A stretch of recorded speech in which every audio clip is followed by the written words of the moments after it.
We have head coach Sean Nahas here with us after the game in Seattle. Coach, for starters, opening statement after the game tonight, please. Yeah, just disappointed in the second half performance, to be honest. We need to be better in certain moments, and people, we have to be more connected in certain areas and compete a little bit more. They deserve the second half. I thought we were better I thought we were good in the first half. We didn't take a couple of chances we had, but Casey kept us in the game, and we didn't do enough to reward that. So yeah, disappointing for sure. Courtney Vine made her debut. What did you make of her performance? Yeah, it was fine. I think, it's going to take a little bit for her to get adjusted to the league. And, we can't resort, the couple of times we found the pocket and got behind, it was successful, but then we went away from it and we kept playing in front of them a little bit. And, yeah, she's going to have an impact for us, but it's going to take some time. Victoria, turn over to questions. Hi, thank you, Sean.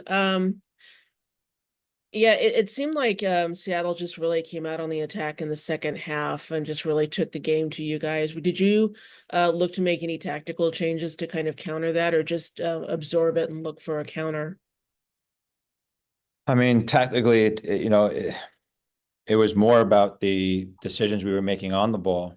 We were quite loose in possession, whereas in the first half we were dictating the game. And if you look at we kept playing into pressure. We never released ball and behind just to release pressure. We kept playing in front of them, and that's stuff we said at halftime not to do, because they were jumping the lines, and we did the opposite for whatever reason. And our line started to get a little bit stretched. They started winning second balls, and after a while that can start to wear on you. So we brought some legs in to get have a little bit of pace up top and get behind, and just didn't pan out.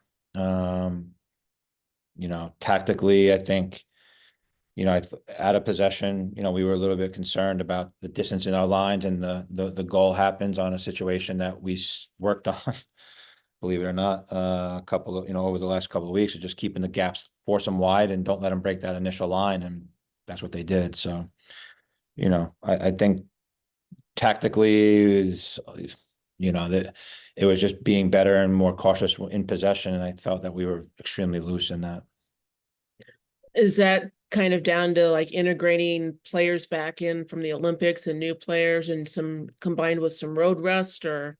No, it's just we need to be better and need to be sharper. And, we looked a little fatigued, for whatever reason. And, that's something we'll have to look at, but, we only had one new player on the field. So,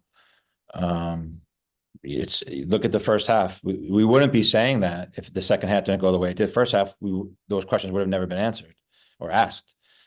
Second half, we just dropped off. The level just dropped off, and part of that's due to what Seattle did. They dictated the game just like we did in the first half, and they carried their momentum forward, and we just couldn't get off our heels. We get deeper and deeper, and the lines we relied on Casey, and yeah, it wasn't our best second half performance, so, but this is becoming a problem on the road, and we have to start looking at ourselves in the mirror, top to bottom, and all of us. And at some point something's got to click, but we can't keep waiting for players to come back. When players get an opportunity to play, they got to make the most of it. Otherwise, others are going to step in and give themselves a chance. So, but we just get back to work. It's part of the process. It's part of sport. I know everyone wants everyone to win every game, but that's just not reality. And two teams are competing, and at the end of the day, they outcompeted us a little bit today. You're coming down the home stretch of this season. What are you looking for from the players and from the team as you're going into the next 9 games? I mean, we talked to the team a couple weeks ago. It was just about being competitive, competitive character, and especially on the road, and we have to bring the same energy that we bring on the home, but we have to be consistent. Like, players are injured. Yes, we get it. Every team has injured players, and we have to fight through that. We can't keep using excuses. Mm-hmm. At the end of the day, this is probably our worst second half performance of the year. What are we in, game 17, whatever we're in? That's not a bad stat. It just happened to be today. And if we don't learn from it, then yeah, that's on us, but I just want to see us consistent. I want to see us believing in the moments that we have chances. The players, I'll never question their work ethic and how and the effort they put in every single day. We have to carry that over to games now, and look at the results over the weekend. Top teams lost, so yeah, it is what it is. We just get back to work. That's all you can do. Sleep on it, move on, and get ready to go early in the week. Is that kind of a strength of this league that anything can happen? Any team can move to any place in the table? Yeah, we say that every year. It's consistent every year, so it's no surprise. All right. Well, I'm sure you want to get out of Seattle, so I'm gonna let